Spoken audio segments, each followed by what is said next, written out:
This crowd rises to its feet. Vaccaro slammed it home. Garland left wing, free ball. Perfect! Garland one of the lane, lob to Mobley. Pow! And Allen blocked the shot at the rim. Pow! With the left hand and a foul. The Chase Down podcast is presented by Fubo, the official streaming partner of the Cavs. Watch over 350 channels of live sports and TV, including FanDuel Sports Network without cable. There's no cost. There's no commitment. Try for free at FuboTV.com/Cavs. The Cavaliers are 11-0, guys. 11-0. They're so good. Justin just couldn't handle it. He had to bail. He couldn't make it onto the pod. He's exhausted. He's got a fragile constitution, and by that I mean I think he's got dinner with his family or something. What a loser! Anyway, so it will be myself, Carter Shade, hosting on this particular evening, but I'm not alone, guys. I would never subject you to 2 solo pods in a month. So joining us instead is Locked On Cavs, Danny Cunningham. How you doing, Danny? I'm great, man. Thanks for having me. How embarrassing for Justin that he has to miss this episode. I know. Well, I was getting ready to be like, bro, if we lose the second you disappear, I will never forgive you. If you jinx us out of this. Fault. All right, before we get started, before we jump into the Cavs action, I did want to give you a little chance to shout out your platform. You've been doing an unbelievable job covering the Cavs this season. Tell folks where they can find you. Thanks, man. Yeah, so every day been podcasting at Locked On Cavs, also writing about the team almost every day at my new Substack, The Inside Shot. Right now with the Cavs having won their first 11 games of the year, I'm running an 11% off sale for yearly subscriptions. So actually, if you think the Cavs are going to win Monday night, you might want to hold off, because if they beat Chicago and go to 12-0, that's going to go up to 12% off and so on and so forth. But it's been a great time. This is a great team to get to chronicle every day. It's a great team to be around. It's a great team to get to watch play basketball and having a lot of fun doing the job. Yeah, well, I'm really enjoying it. I am a subscriber of the Substack and very much enjoying, and also really enjoying your Locked On Cavs coverage. I mean, something I want to shout out in particular that you've been doing that's really cool is you've been kind of doing like a round table at the beginning of every week, talking with a beat reporter or a podcaster for every team the Cavs are playing that week. Just kind of give like a 10-minute snapshot of what to expect. Is really nice stuff, man.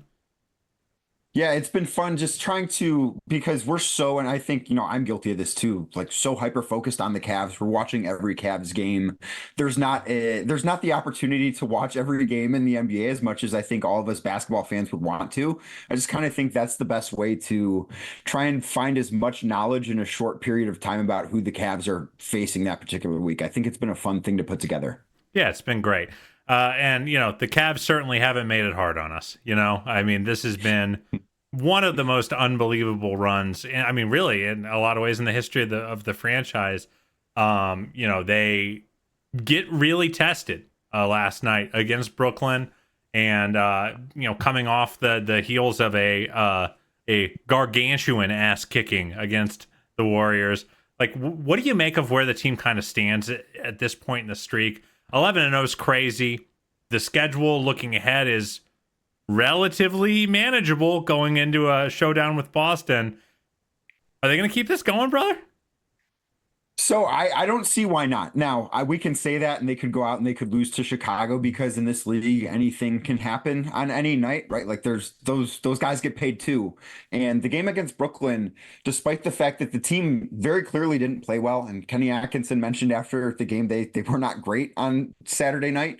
But what impressed me, and I think what has been the most impressive thing to me about this team so far, aside from the record, because going 11-0 is incredible and wildly impressive, but it's that they have won in a number of different ways, right? Like that win on Saturday night looked so much different than the win against the Warriors, and it looked so much different than the win a week and a half or 2 weeks ago against the New York Knicks, and so on and so forth. So that's what's been really impressive to me, is that this team has adapted a new style, and they have an ideal way of winning, but they have found ways to win when that's not necessarily working the way it wasn't against Brooklyn.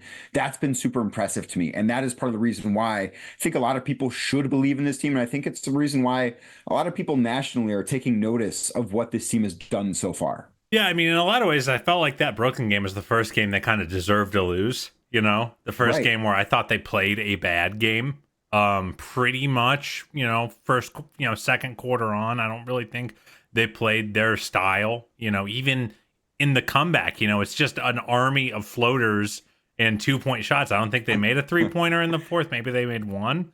They got completely taken out of their style for the first time. I think they made 1 3 in the second half. They were 6 of 9 from deep in the first quarter, and they finished like 10 of 38 or something. It was not a good shooting display. And the other thing that like really stuck out to me, the Cavs have not played like no one's confusing them with the 7 seconds or less Suns from years and years ago, but they're playing much faster than they had the last couple of years. The Nets went into yesterday's game 29th in pace, and that was the first game that they won where they played the style of the other team, if you will. Yeah, I mean that Nets team, man, I don't know if anyone's guarded them like that. I think a lot of, it wasn't like, I feel like there are games where you see a team not show up and have the pace dictated as a result of that. I don't know if that was the case. I think the Cavs were really trying to get the game back into their kind of style, into their control. Brooklyn kind of wouldn't let them. Yeah, and I think a big part of that was, go back and watch just random possessions in the second and third quarter when the Nets really went on that run. Like I think they went on a 30-5 run after the Cavs had a 15-point lead in the second quarter. And the most consistent thing about what the Nets were doing was Dennis Schroeder was defending 94 feet. And it wasn't just, here's token full court pressure to make you actually have to dribble the ball up the floor. No, everyone was being defended 94 feet. Like that was a game. And Kenny Atkinson described it afterwards as like, it was almost like he was back at the Olympics and the Nets were playing a style of basketball that you typically see in FIBA, where it's super physical. There's pressure for all 94 feet. I can't remember another game. And of course, there are possessions where teams will do that, but I can't remember a team doing that as consistently as Brooklyn did. And I think that was the biggest reason why the Cavs had to play so much slower. Yeah, it was. I'll tell you what, Jordi Fernandez is a good coach. I know that Cavs Twitter has flirted with that guy many times. Used to coach the Cavs G League team, used to coach the Charge, I believe, once upon a time. And that team is playing above their weight. And I also think that team is interesting, because obviously they were supposed to be terrible. Everyone thought they were going to be like the worst team in the league, and they've been like about a 500 basketball team. And we're heading into 2 in a row against the Celtics and the Cavs. 2 games they almost won, and it's like, I just think when you look at a roster like that, having 8 or 9 no doubt NBA players on your roster, it's hard to be too bad. It's just like it's hard to have that low of a floor. Right. When you have guys that are, and you and I can't look into a crystal ball and see what the Nets are going to look like from a roster standpoint after the trade deadline. Like that could be a very different basketball team in a couple of months. And I understand that. But Jordy has them playing really hard, which I think was evident both of the last 2 nights. Go back and watch the game they played against Boston, where they went to overtime with the Celtics on Friday night. And then obviously the game against the Cavs. So when you are able to, as a coach, get your team to play as hard as the Nets very clearly are playing for Jordi Fernandez, while also having guys that don't stink. Like they don't have a bunch of bad basketball players. Not saying that 1 through 15, their roster is great, but as you mentioned, they have 8 or 9 guys that are legitimate NBA players. And at the start of the season, when you're playing hard, when you still have reasons to believe, and you do have that type of talent, you're not going to be as bad as everyone expects. It's not to say the Nets won't turn into a bad team down the road this season, but right now they're playing hard. It feels like a classic, hey, we're going to need to make some transactions at the deadline to ensure that we are going the direction our franchise wants to go.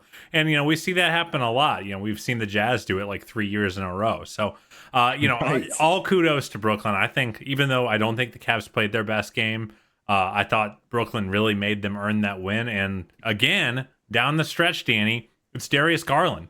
You yourself tweeted that in his 18 minutes of clutch time this year, he has 24 points on 9 of 12 shooting with 4 assists. I mean, imagine any stretch where we saw Darius play 18 minutes with 24 points on 9 of 12 shooting and 4 assists and as a plus 26. Like, we'd consider any of those stretches great. The fact that that's been the clutch every minute of clutch time that Darius has played this year. I mean, at this point, Danny, like, is he like kind of no doubt the closer that this team should be using to generate their late game offense? I mean, I think for right now, absolutely. And part of that is I don't think Donovan has been very good in clutch time. And obviously, all of this is very One small very sample big size shot stuff. notwithstanding. Right, of course, that shot he hit against the Bucks is actually, I believe, the only field goal attempt he's made in clutch time so far this season. But it's 11 games. Obviously, not all of those have featured clutch time. I think he's only played in 4 or 5 clutch time games, so it's a very small sample size. But what we've seen from Garland in fourth quarters has been phenomenal. Like he looks so much different just as a basketball player than the guy who was playing point guard for the Cavs last year. And there was obviously a lot going on for him that I think was outside of his control that contributed to a season that I think he knows he can be better than if you look at last year. But this guy, this version of Darius Garland, and I already feel like I have a cold take about it, but I went into this season thinking, because of how good Donovan Mitchell is, because of how deep the Eastern Conference is, I don't know that Darius Garland can be an all-star. Not that Darius Garland's not an all-star talent, because I was somebody that was buying up land on Darius Garland as often as I could, just expecting a bounce back from him. But when you share the backcourt with a guy that is a bona fide superstar in the NBA the way that Donovan Mitchell is, I think that's really tough. But then to see what Garland has done through the first 11 games so far, he's been incredible. Like this is an all NBA version of a guard is in what we're seeing. I know his counting stats aren't necessarily what they could be, but that's because the Cavs have had so many blowouts. Like he's not even playing 30 minutes a game at this point, and he's been phenomenal. Yeah, you look, the per game stats are very strong. He's actually just a little bit off his career high. He's averaging 20.5 points, 6.5 assists. You go, okay, 20 and 6. That's what a good, not quite all-star does. But then you look at the per 36s, and that really tells the story. I mean, he's at 25 and 8 with only 3.2 turnovers per 36, slashing 54% from the field, 48% from three, and 95% from the free throw line. Like this is peak efficiency. Yeah, that's not bad.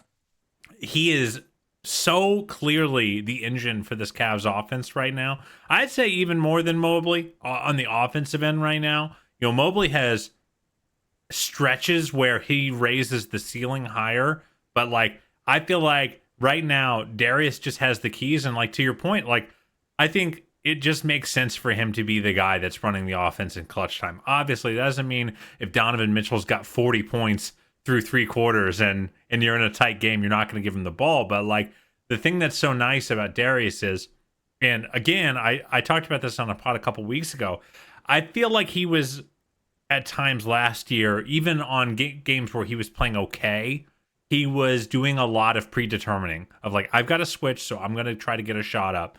Right now, he is just all feel, and he can have scored 3 times in a row, and if they overcommit by a step, he's going to find the roller, running the pick and roll, or find someone flashing along baseline in the dunker spot. Like I feel like his ability to keep other guys involved down the stretch of these games in clutch time, those 4 assists in the 18 minutes matter almost as much as the 9 of 12 shooting. I won't say as much as, but almost as much. Right. Right. When you're shooting 75% from the floor in clutch time, I think that might matter just a little bit more.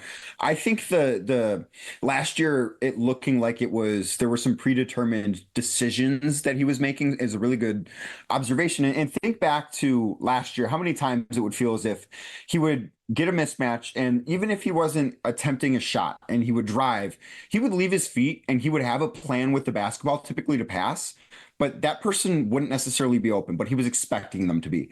Think of how, and it would ultimately lead to a turnover. Think of how much more rare that has been this year. It's not completely wiped away. It will never be completely wiped away, and that's fine. But I think that has been taken out of his game so much more, and that's part of the reason why he's averaging a career low in turnovers right now. As far as the closing stuff goes, I think the best part about this for the Cavs and how good Darius is in this situation is you can count on him to be able to do this really well because he's shown that he can. But also, there are going to be nights when he's not good in clutch time. Those nights will happen. This team is not going to go 82-0 either. I know this is all breaking news, but the Cavs have other options if he's not. And I think that is part of the beauty of this team and part of the reason why they can be so good down the stretch, because they have so many different guys on the floor that are capable of hurting opponents at any time. Yeah, and it also just gives you the insulation in case a guy's not having their night. I mean, I thought Jarrett probably played his worst game as a Cavalier last night.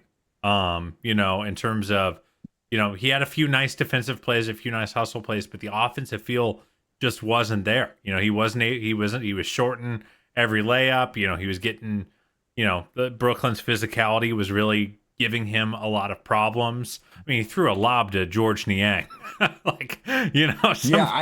did not have that on my bingo card when I sat down last night. For my entire George Niang watching career, I didn't have that on my bingo card. So there was just a lot of puzzling decisions, and the fact that you can just say, all right, Evan, you're going to need to play 5 the last 10 minutes of the game. It's not Jarrett's night. We're going to sit him. The fact that you can buy a couple minutes with Dean at the 5 and not have the game get away from you, though, I was certainly afraid that it might. I just feel like their strength in numbers is stronger than ever, both at the very top end where they can have one of their stars have an objectively bad game and still come through. And by the way, I don't think Donnie had a good game. He had that great start. He scores 15 first quarter points, goes 4 or 5 from 3, hits 3 free throws on a drawn 3-point attempt, and then pretty much does not make a significant scoring impact the rest of the way. Neither him or Jarrett have it going whatsoever. I don't know if Donnie touched the ball in the last 5 minutes of the game last night. And other stars can rise up and kind of meet the moment. That has been one of the awesome things about this team. And I don't know that Donovan was really super involved offensively. Kenny kind of spoke about using him as a decoy down the stretch in his post-game media availability. And he made a couple free throws, he had the ball with a couple of take fouls that Brooklyn committed to ice the game, which was nice to still see him be able to do that. But it's so nice to be able to see other stars step up. When Jarrett Allen, I don't know if it was the worst game he's ever had as a Cav. It very well may be, but objectively, like you said, he was just not good on Saturday night. But Evan Mobley stepped up. And I think this also says a lot about Kenny Atkinson as a coach. And I think it says a lot about the state of this locker room, because Jarrett Allen he's an all-star center. I know he's only made one all-star team, but last year, I thought he deserved to be an Eastern Conference all-star. He was that good. I thought Agreed. He was better last year than the year he was actually named an all-star. I thought last year was the best year of his career. It's not easy to have a player of that caliber who's not having a good night, and you have to say, hey, we're going to close this game out without you. That's not an easy thing to do.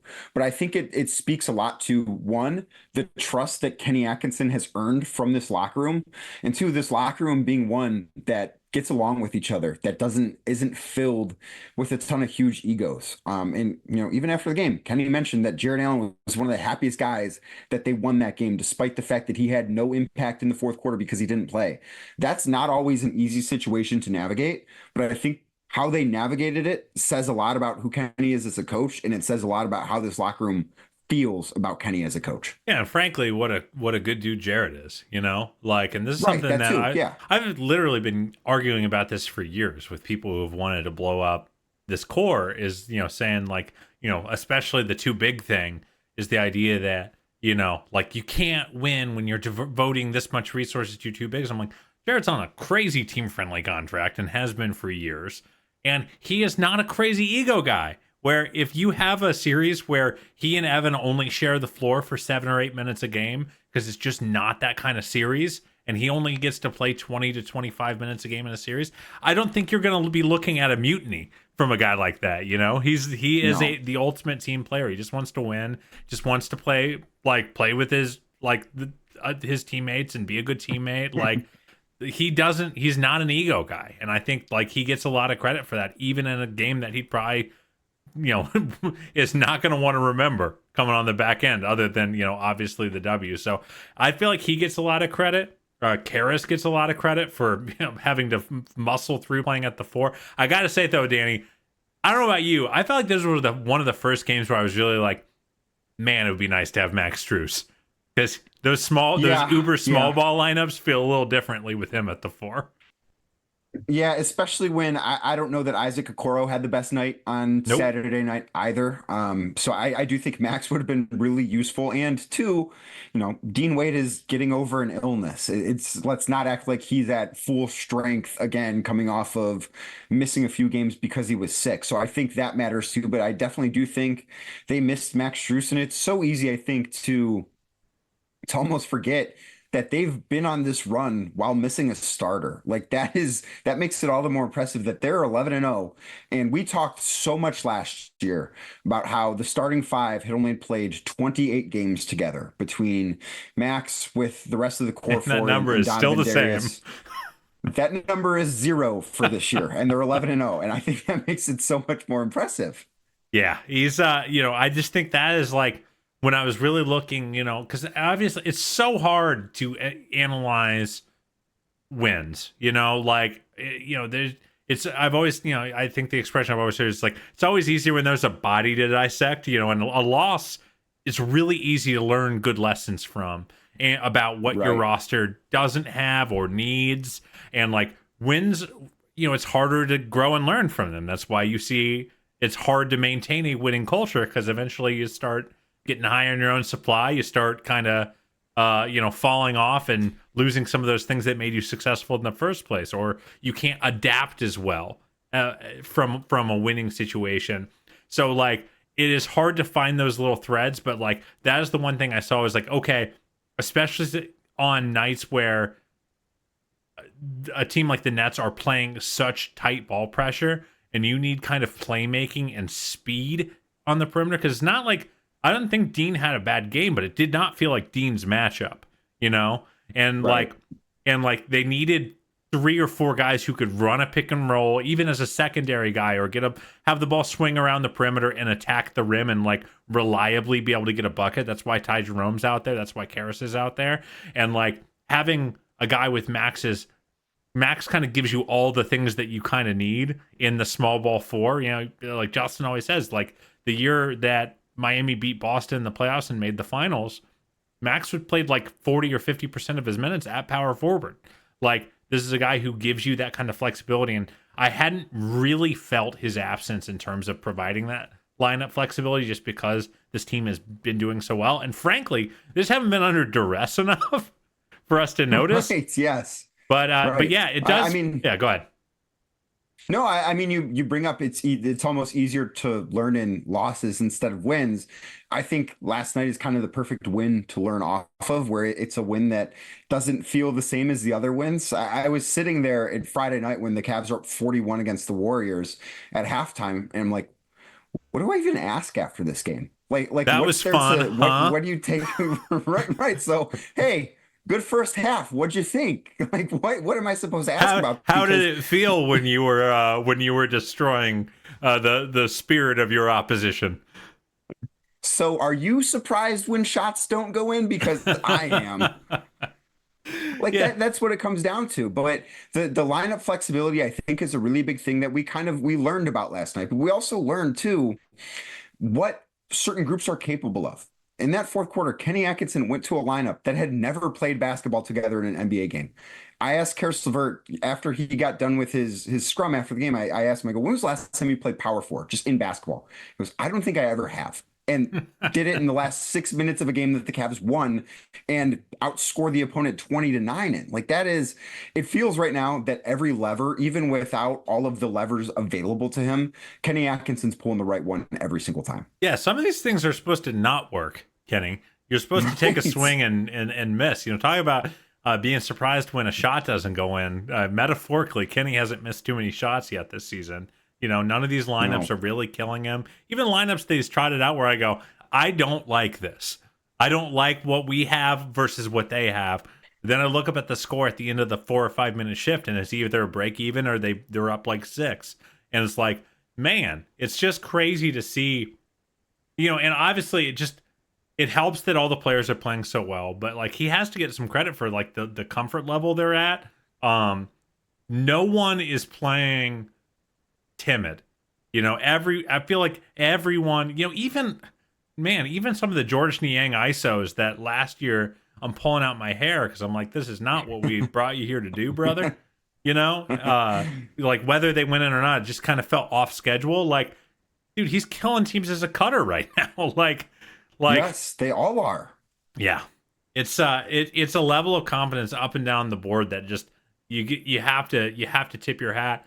And like, I think the number one example of that is Ty Jerome, right? I mean, my goodness. I mean, he only has 4 points yesterday. I couldn't believe he only had 4 points. because the 4 he scored were so big. But he comes off an 11, a 20, down to a 4. He's averaging 3 steals per 36. I think this guy is like, I mean, there's no shot he should leave our rotation this year if he keeps playing like this, correct? No, no, he's been fantastic. And, he was somebody for me, and I don't know necessarily how you felt about him this summer, but he was the guy that was out of sight, out of mind because he played 15 minutes last year. I didn't know what he was going to look like coming off of that really gruesome ankle injury that kept him out for the entire season. And then to hear Kobe Altman say that he was the MVP of September when Kobe spoke at the pre-training camp availability that he and Kenny Atkinson had, that was an eyebrow raising comment for me, and it wasn't necessarily one that I knew how to take. Like I didn't know whether or not I should believe that type of thing, and then to see what he's been able to do, what Ty Jerome has been able to do for this team. There are a few games that they don't win without Ty Jerome's performance. Like even go back to Wednesday night in New Orleans where they go on that 17-2 run in the second quarter. Ty Jerome's the guy that sparked it.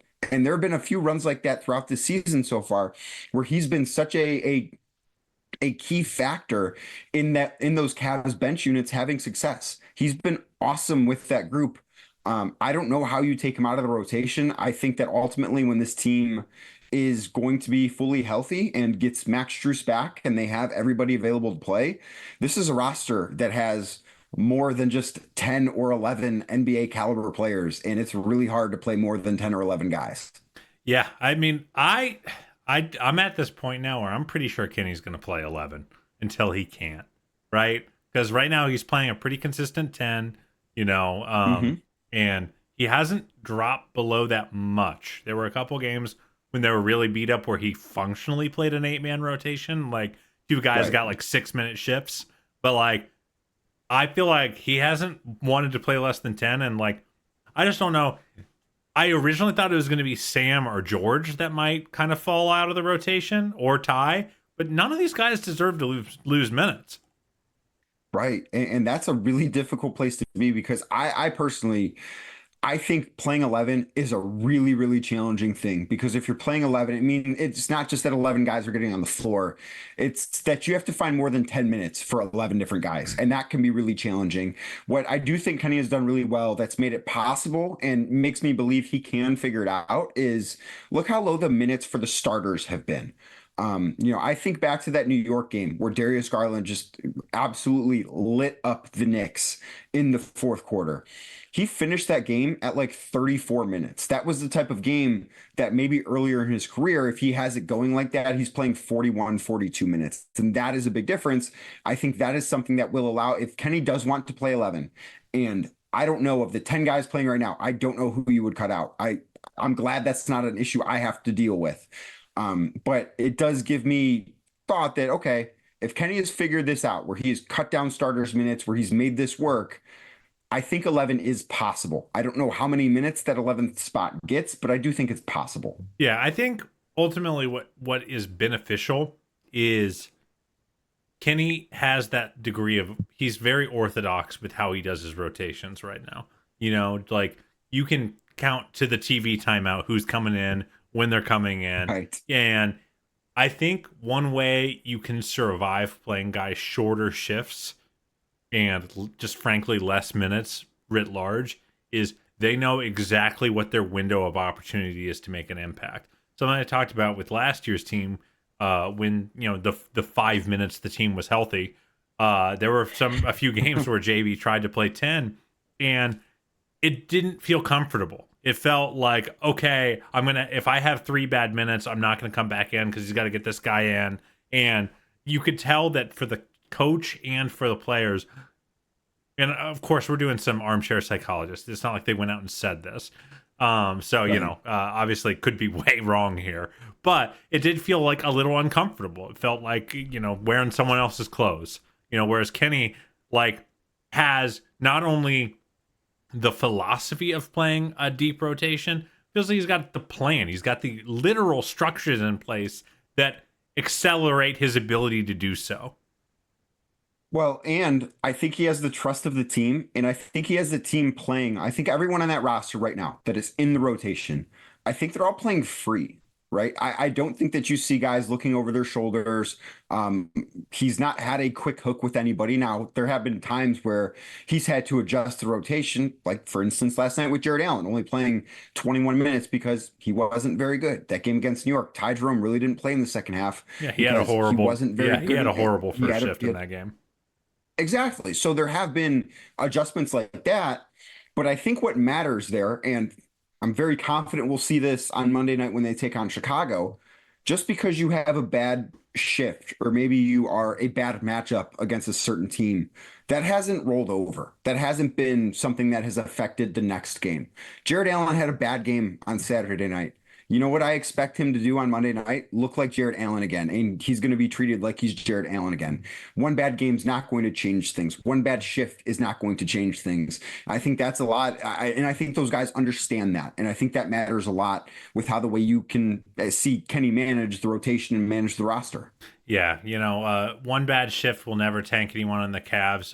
But who never has bad shifts is anyone who uses Zoom. Only you can do your best work. Zoom AI Companion can help you do the rest, like automatically taking notes, answering meeting questions, and helping you respond to your coworkers. Available at no additional cost with eligible paid plans. Work happy with Zoom AI Companion. One thing I wanted to ask you about, Danny, that I found interesting. One of the little windows we get into the kind of what Kenny values is Dean Wade starts the season at the small forward. Dean gets sick. Isaac steps in. Team does great. The lineup data with Isaac is excellent and has been pretty much all year.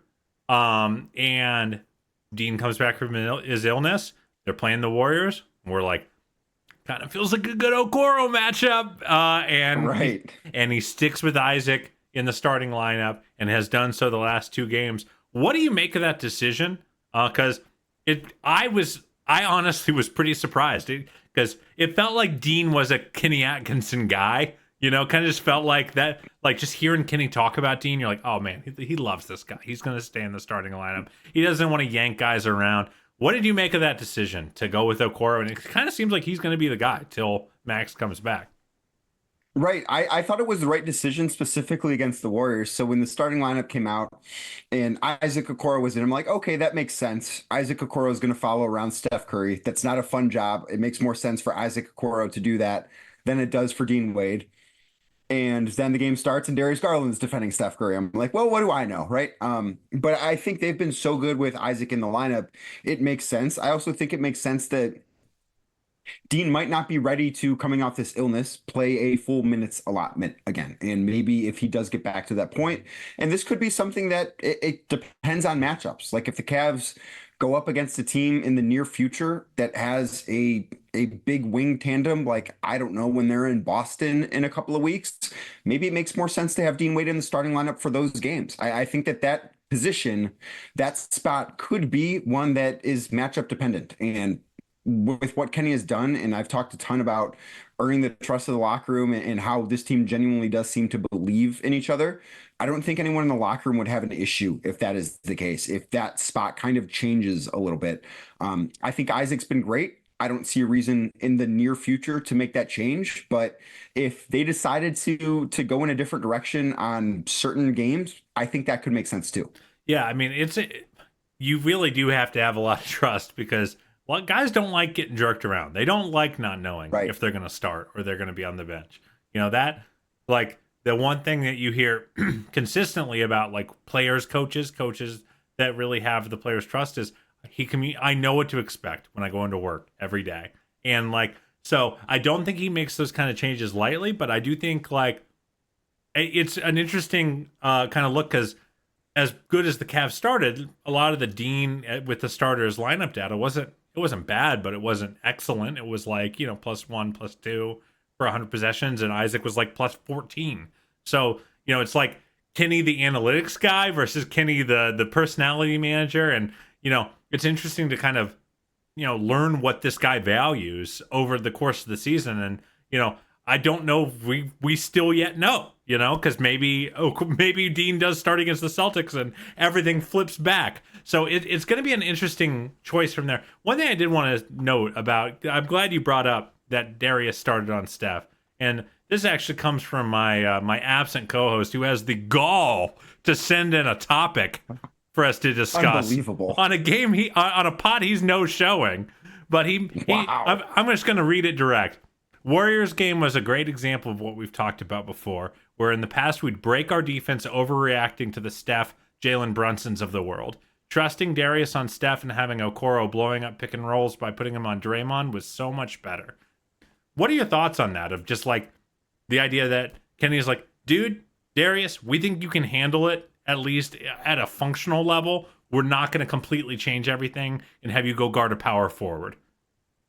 I think it's been great. And obviously the results from that game Friday speak for themselves, right? Like you don't have to do much more than look at the first half and what that box score looked like to say, hey, this worked out. I think it's been a really good thing to see Darius do too, because he's been so good, I think, on both ends of the floor. And Absolutely. no one's ever going to confuse him with Gary Payton as a defender. Like he's never going to be that guy, and that's fine. But what he's done defensively, I've been impressed with because it's been good enough. He's been, I think, much better than he has been in the past on that end of the floor. And I think you can look at specific examples like the game where he defended Steph Curry, where he defended Jalen Brunson for a little bit, where he defended Damian Lillard at times against Milwaukee when I didn't think that would be something he would do. You look at all of that and it's like, okay, this guy he's up for the challenge in a way that I think is really good. It's a really good omen for this Cavs team, where with what he's talked about, the way he's played, the assignments he's taken defensively, everything that we've seen from Darius Garland so far has been a great sign, not only for him, but for where this team can go because of it. Can I ask, I mean, this might be a stupid idea, and maybe I'm just, maybe there's just the glow of an 11 game win streak.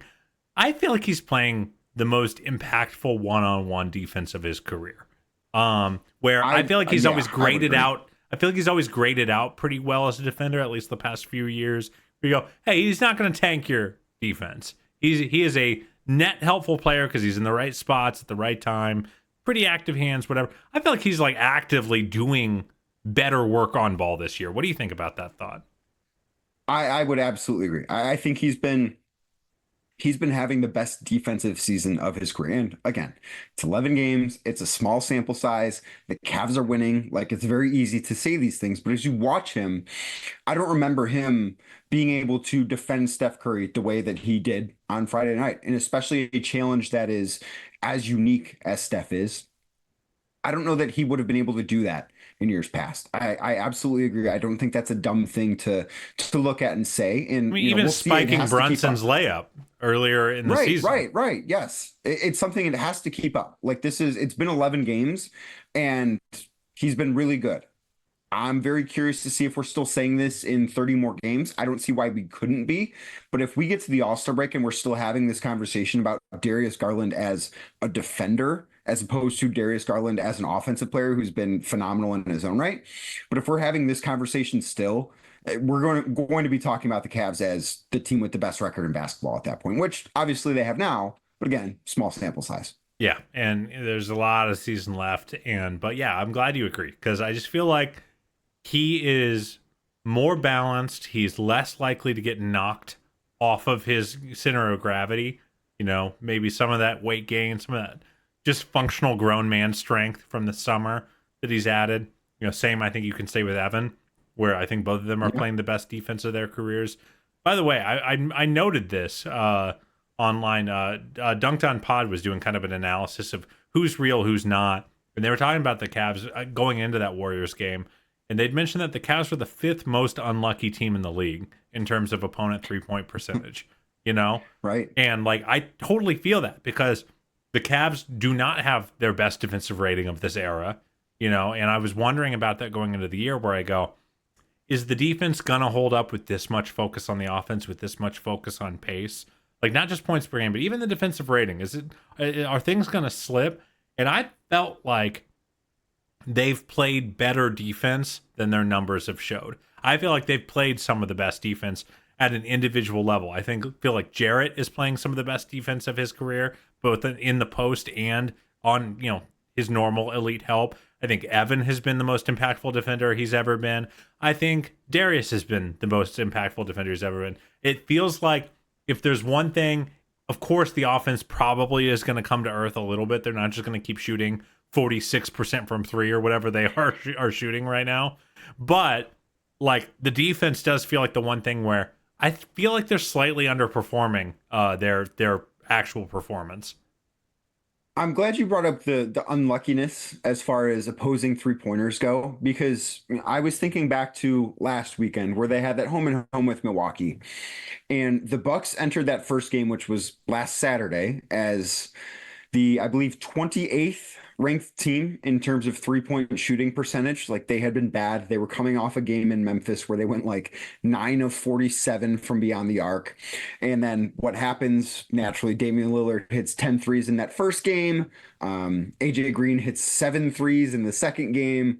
The Bucks shoot like 48% combined across the two games. It's like, well, of course, that is unlucky. And then you look at the game on Wednesday against New Orleans, where Jose Alvarado entered the game shooting like 30% from three. What does he do? Of course, he makes 7 threes, and like none of them are wide open threes, like they're contested shots.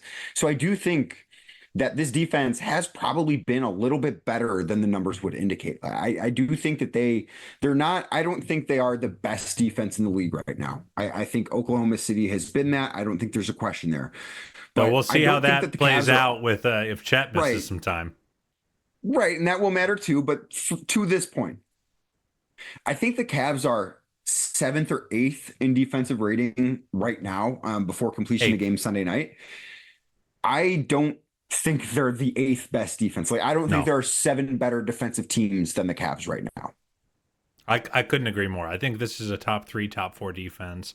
I think they are on a string. I think they are playing up and down the roster. You know, I don't know I don't know who's playing poorly on defense right now. Obviously, it feels a lot. It's the inverse thing with the Knicks. I think about that Knicks series a lot and how it broke our brains, and how, a lot of people were like, oh, we couldn't stop Brunson. I'm like, Brunson had a horrible series. We just couldn't score. Right. And the inverse, the other side of that coin is Cavs are scoring 130 every other night. So every stop feels devastating for the other team's chances of being competitive. So we might be artificially inflating just how good of defense they're playing because the Cavs have just been so darn good on the other end. But like in the end, I just think that they're playing above their weight there. A couple more things I want to knock out before we go is that Warriors win. Up 40 plus at halftime, an 83-point first half. Do you feel like this was the first game that really should make us change about what this team's ceiling is and really change fundamentally where we think this team is with regards to, the rest of the league? I think it kind of depends on where you had them before. Now I have like my postseason expectation for them hasn't changed, but I talked prior to the season that I expected them to win 53 games and be the 3rd seed in the Eastern Conference. And now my thinking is, well, they should win 57 or 58 games and be the 1st or 2nd seed in the Eastern Conference. So I think that has changed. I don't know that I point to the Warriors game for that. I think I probably point to the first Milwaukee game for that, because that to me was one of the more impressive wins they've had. And I understand Milwaukee's record is not great. I think they're a better team than their record. But if you rewind back to that Saturday night, the Bucks were playing like an incredibly desperate team. The Cavs were on the second night of a back-to-back. Milwaukee got 75 points combined from Giannis and Dame, and the Cavs found a way to win. You don't do that unless you're a great team. Like good teams don't win that game. That's a game that great teams win, because you can't fake desperation. And the Cavs at that point, I believe, were 5-0. It's tough to play Friday night at home and then travel and play Saturday night on the road against a team that did not play on Friday night and win. And the Cavs still found a way. So like, I don't look at that Warriors game now. The first half they played against Golden State, I believe, is the best half of Cavaliers basketball I've ever seen in my life. I don't think that this franchise has ever played a more impressive singular half of basketball. I was thinking maybe game 4 in 2017, down 3-0 against the Warriors. Maybe. Yeah. but even then, because what stuck out to me about this half is if you score 80 plus points in the half, sometimes you can think, okay, Donovan had it going on. Like Donovan scored 25 in the first half, and that's why they got to it because he hit 4 threes. Their leading scorer at halftime had 13 points. Everyone that played, all 10 guys that played in the first half scored. Like it was a complete team effort on both ends, both offensively and defensively. And that to me is what made it so impressive. But I look back at that first Bucks win as the moment where I thought, okay, I might need to readjust my expectations for this team. Yeah, and I think you're right, and I think that's actually a really good point. Because everyone can get got in the NBA. The degree to which the Warriors got was pretty special. But they were coming off a pretty emotional win themselves, and context. But like the reality is, like the fact that they've won in all these different kinds of ways. There's been a lot of comparisons to those 2015, 2016 Warriors with this team. The successful coach that got them there gets let go, and the new guy comes, and the team seems to take a leap. The other thing that I keep seeing is the sense of inevitability with that Warriors team, where it's like, even if they're not having a good game, they're going to string 6 possessions together, and you're only going to be able to string 4, and all of a sudden they're going to be tied, and now it's game on, and they can the Cavs can deliver a knockout punch better than almost anyone. So I think go ahead. And there's one more thing to compare it to that Warriors team, and I'm sure you remember this, but think back to that finals run or that playoff run the Warriors had that year. What did the shirts that they were giving away to fans every game say? They said strength in numbers. The Cavs feel like a strength in numbers team right now. They've got the star power. I don't know that anyone on this roster is going to win MVP the way Steph Curry won MVP that year. But they've got the star power at the top, but they also have the strength in numbers stuff too. And I think that is the best comparison to that Warriors team, is just how deep this Cavs team is. Yeah, absolutely, man. With regards to like where, our expectations are, I do think that's where the outcome based projections can kind of fool you. Because like what I would say that the team's goal should be is to, be a 2 or, a 3-seeder up in the East and get to the Eastern Conference Finals. That would be my, the stated goal for the team. And that goal is probably not any different, but how I expect them to perform in the playoffs should be a little different now. If a limping Philly team, if they let's say they lock up the 1 seed and they play a limping Philly or a limping Milwaukee team, maybe before the year, I would say if they were in that kind of situation, I'm like, just get through it, get through the series, survive in advance. Now I am starting to be like, hey, you need to decimate the teams that are a tier below you and if you get to the conference finals and you have a date with Boston, it's not just enough to show up and be pretty good. Make them sweat. I feel like going into the year, I'm okay for them to be like, make a good showing and don't embarrass yourself. Now I'm like, make them sweat and almost win. And that would be my new kind of expectation for the team. And that is, so even though the outcome is actually not that different, get to the Eastern Conference Finals, I feel like the how and the vibe around it has changed for me. Yeah, I absolutely agree, because I went into this season and I think I don't love putting teams like in order 1 through 15 in a conference. Like I think putting them in tiers is a more helpful exercise, just because, you can be separated by a game. Like look at the end of the year last year, the Cavs were a game behind the 2 seed at the end of the year. So I had the Cavs in the 2nd tier in the East. Boston was the only team in the 1st tier, and then it was the Cavs and New York, Philly, Milwaukee. Right now, I don't know if the Cavs are in the 1st tier with Boston. I think there's an argument only because Boston has won a title and still looks really, really good. So I think that there might be an argument there that they're alone in tier 1. But if they are alone in tier 1, the Cavs are alone in tier 2. Like the Cavs are either in Boston's tier or they're alone. But the rest of those teams that I talked about, I think are a step below.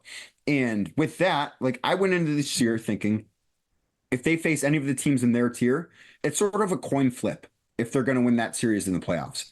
Now, I think it's the expectation that unless it is Boston, The Cavs should win that series, and it should not be a coming down to the final possessions of Game 7 type of series too.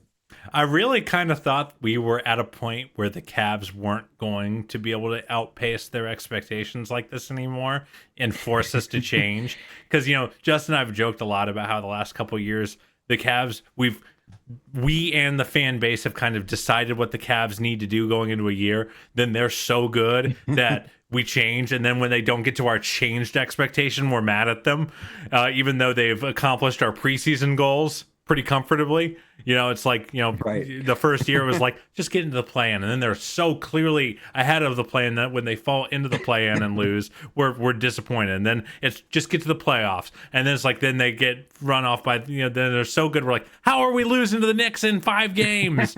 And then this, and just, they kind of keep getting our, making us raise the stakes for them. And I thought those days were done, and I guess I was wrong. What a cool team. Last question I'll ask you before we go is, who do you think the Cavs' best player has been so far? And I think there is an objectively correct way to respond to this. I think that their best player has been the strength in numbers. Like I can't say, and listen, Donovan you answered Mitchell exactly how I wanted you to answer, which is who cares? Right? Doesn't matter. right. Like Donovan Mitchell is still the best player on this team. And I think Donovan has been good. I think Donovan has another level that he can and will get to this year that he has not yet reached. And I think the Cavs will need that at a certain point, but they haven't needed it yet. But look up and down the box score. Look how many times Donovan Mitchell has led the team in scoring. Look how many times Darius Garland has led the team in scoring. Look how many times Evan Mobley has led the team in scoring. Like they've played 11 games and it's pretty even. I think it's 4-4-3. That I think speaks to just how many different guys can attack with this team offensively.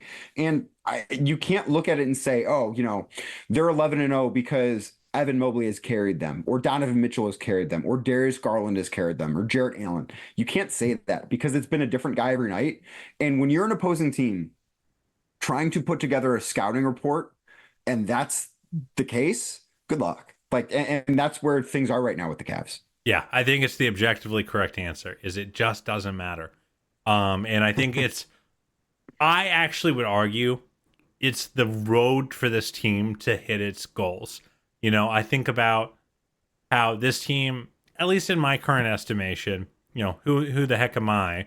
But in my current estimation, I don't think this team has a top 10 player on it. I think Donovan is the closest thing to that. He's like 8 or 9 or 10, but he's not like in the Jokic tier in the league, right? He's not. No, but I do think that since he's been on the Cavs, he's been a top 10 player in basketball when he's been healthy. That would be my pushback there. Like if he's 9, 10 or MVP. Yeah, he's amazing. I'm not. This is not a dig at Donovan. I think he is. I think he's right up there with the best players in the league. But I do think there is a uber top tier that even like a guy like Jason Tatum, I don't think is in, and he just won a title. Sure. Yeah. And I feel like in the history of the league, if you don't, in the history of the league, the history says you need to have one of those top 3, top 4 guys if you want to win a title. Right. And the only folks who have bucked that trend, including, in my opinion, last year's Celtics, are the teams that have so much top-end talent in their top 4 or 5 guys that they can rebuild it in the aggregate. Not to go full Moneyball on you. I feel like, Jason Tatum could have 2 or 3 bad finals games as a scorer, and they could still easily run away with a finals win against Dallas.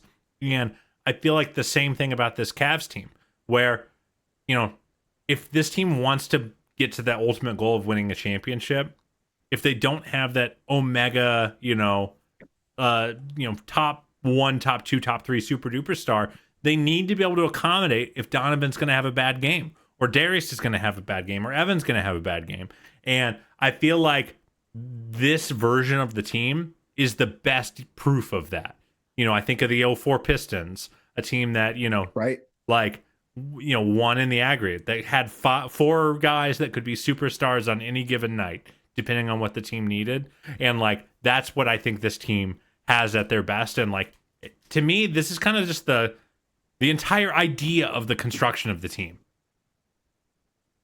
Yeah, and it's a pick your poison type of thing. That's how it was with Boston last year. And I know they had two guys that were at the top, but they also had phenomenal role players. I mean, if Drew Holiday is your fourth best player, the way he was for the Celtics, or third best player, you're in a really good spot. Right now, either Darius Garland or Evan Mobley or Jared Allen, one of those guys is your third or fourth best player. There are not very many teams in the NBA that their third or fourth best player is as good as the Cavs. And I think throughout a long regular season, that makes a big difference. And if this team is gelling the way that they're gelling now, and I think that they can get to in the future. Like this is not, I don't think we've seen the Cavs top gear in November. I think that'd be silly to think. But if they get to the level of play that I believe they can get to, then they're going to be really, really difficult to stop in the playoffs. They will be. Yeah, they're an awesome team, man. I'm really, really grateful for the start that we've gotten to see, and I'm really grateful to you for coming on and being my sub co-host. Danny, one more time, tell us where we can find your work. Yeah, so you can check out my podcast, Locked On Cavs, every day, wherever you get your podcast, Apple, Spotify, everywhere else, on YouTube as well. Also, you can check out everything I write over at The Inside Shot. It's my Substack. Just Google The Inside Shot, or find me on Twitter at Real D Cunningham, or on Blue Sky. Just Danny Cunningham on Blue Sky, which has really seemed to have taken off over the last week or so. But everything I write about the Cavs goes up there. I'm dabbling in Blue Sky, Danny. We'll see. Justin's I like it, man. Justin's hard selling me. So anyway, thank you so much for coming on. Thank you so much. If you are hanging out in the YouTube, make sure you hit a like and subscribe to the Cavs channel. If you're listening on Apple or Spotify, go ahead and subscribe, unsubscribe, resubscribe, help cook those books. The Cavs have 3 big games next week. Let's see if we can head to Boston 15-0. I gotta say, guys, I think we're gonna do it. Thank you so much for listening. Thank you so much for watching. And as always, go Cavs.